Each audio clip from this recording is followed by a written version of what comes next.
Today we will be talking about research and what research has been done in the field of hippotherapy. Good day. My name is Nanette Duplessis and I am an occupational therapist that's passionate about hippotherapy. Just a disclaimer, this is not a hippotherapy course. It's not intended to be a course in occupational therapy or on hippotherapy. And the idea of my videos on hippotherapy is only to create awareness. If you like these videos, please give me a thumbs up and subscribe to my channel so that you can see future videos that I make on the topic.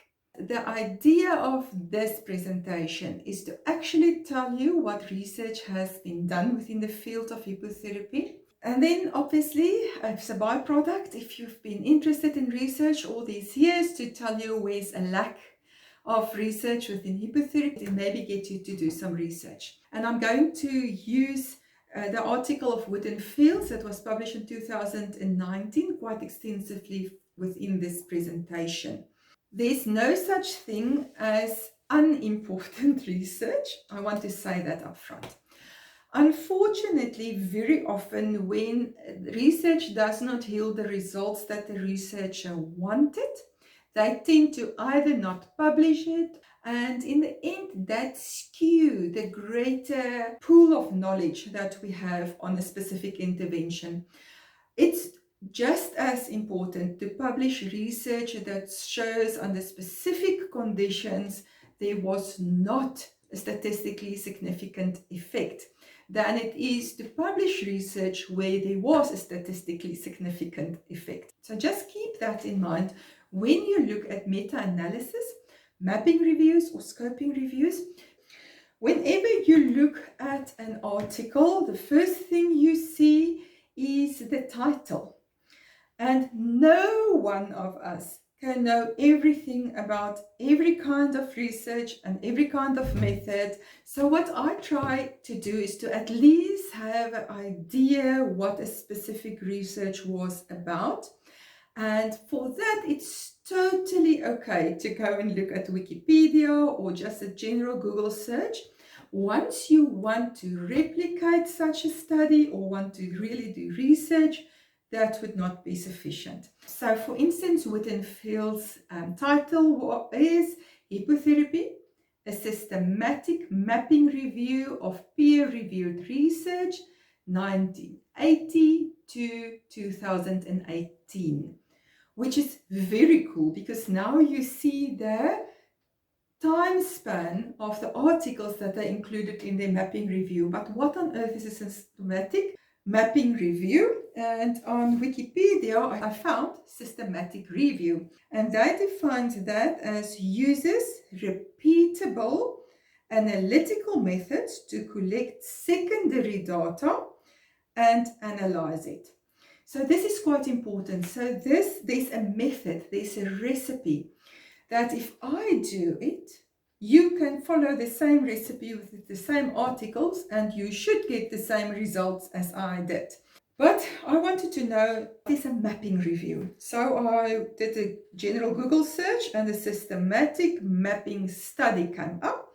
And it says it's the process of identifying, categorizing, analyzing existing literature that are relevant to a certain topic. So the word mapping, I typed in mapping studies and I came across other mapping studies. Now some studies was literally drawing or mapping or marking the different countries on a map that did a study on a specific topic. So that is where the name comes from. So in Wood and Fields' case, they wanted to map out countries and dates of publications on hippotherapy over the past 30 years. And remember, their study ended in 2018 and was then published in 2019. So it's quite a recent study. They also wanted to map out the definitions that was given to hippotherapy in all of these studies. They wanted to know the specific characteristics of hippotherapy on studies that was done, as well as specific characteristics of the research. So let's take it a little bit further. What was the inclusion criteria? So they only use peer-reviewed studies that was published. They included hippotherapy studies, or studies that at least said they did it on hippotherapy. They excluded studies on therapeutic horseback riding, on artificial saddles, on artificial horses. So in the end, they included 78 different peer-reviewed studies into their mapping review. Some of the results that they found in their study, and now remember, they didn't comment on the methods or anything that was used. They simply wanted to map out what has been done in the field of hippotherapy and studies that said they were done on hippotherapy. So first of all, they found that 18 different countries did studies within the field of hippotherapy. 96% of the studies in the mapping review explicitly defined the hippotherapy that was done. And the most prevalent common denominator between all these definitions, guess, is the movement of the horse. Then I also focused on the specific characteristics of the hippotherapy, and what's interesting there is that the common group or the patient group, the participant group that was most often seen was the CP population. That was 51% of these articles. And I do understand that because cerebral palsy is the most prevalent childhood disability. So it's easier to do studies on that group. And because there's more research done on that group, it gives us more literature to use within our own research. And the thing actually snowball and escalate from there. Yet they also found studies, and it was later studies, more recent studies, on Down syndrome, multiple sclerosis, hyperactivity, cognitive impairments, attention, stroke patients, total traumatic brain injury.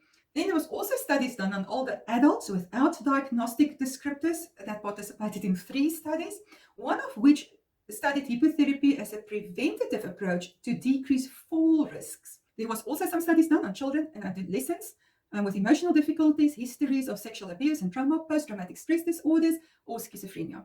So if you are interested in any of these diagnostic groups, this list of the studies that Witten Fields use might help you to find the studies that was done on the specific diagnostic groups.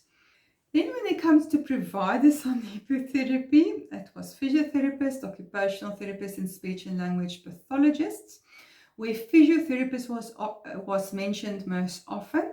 And we will never know if the physiotherapist is just more active in the field of research, which I believe is true. Maybe that should encourage the other professions to start doing research as well. But they also saw that therapeutic horseback riding instructors was mentioned quite often as service providers. And wherever there was a collaboration reported, the one that was most often reported was between a physiotherapist and a therapeutic horseback riding instructor. Then they also mentioned provider names such as a hippotherapist, a hippotherapy instructor, professionals of health professionals, specialist, or a therapist not otherwise specified. And I think this might be something that we have to look into whenever we do research, is to establish the different roles. And then also the components that they mentioned that I found within these studies. What they did very nicely is to give us a whole table where they literally ticked off what components were mentioned in what article. So very easy to see and to understand, and also to use. Then with regard to the individualization of hippotherapy, the most prevalent approach to customize hippotherapy involved matching horses with participants. Yet the specifics of this matching was mostly not mentioned.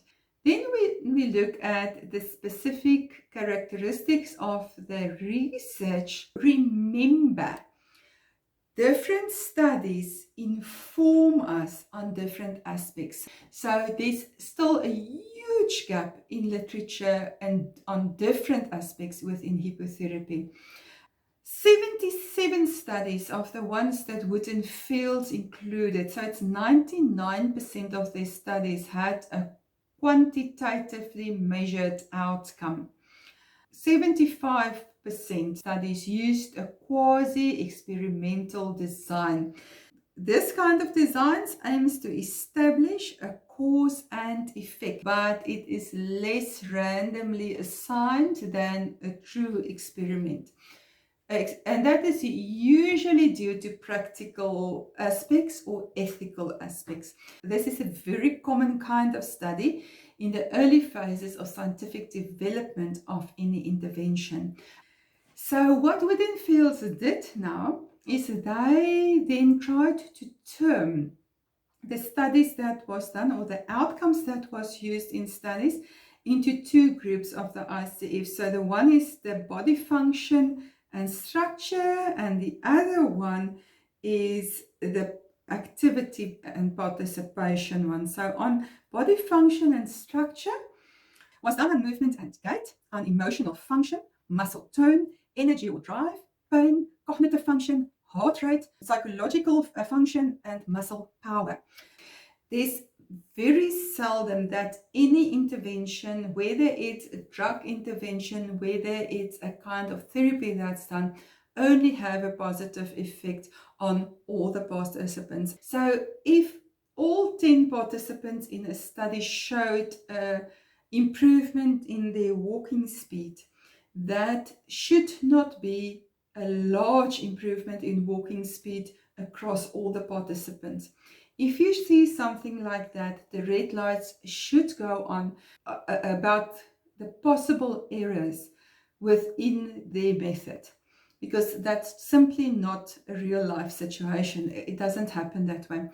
So the other part that they did, where they focused on the activity and participation, the kind of studies that they found was on daily mobility, self-care activities, interpersonal interaction and relationships, communication, in other activities, whatever that might mean, recreation or leisure, play, carrying or handling objects, education, and to domestic life tasks. So that gives you an idea of the studies and some of the outcomes that was covered. And that now brings us to some of the gaps in the research. And one of the things that's a glaring gap, the different concepts as well as hippotherapy as such was not defined very clearly in the beginning. And that is one of the gaps that I'm trying to partly address within my own study. Very often we see studies on therapeutic horseback riding and hippotherapy all mentioned in the same sentence and all dumped in the same box, and then they say, but sorry, there's not scientific proof that this worked. But actually that's simply not true or fair. So there's a gap on research on the providers of hippotherapy.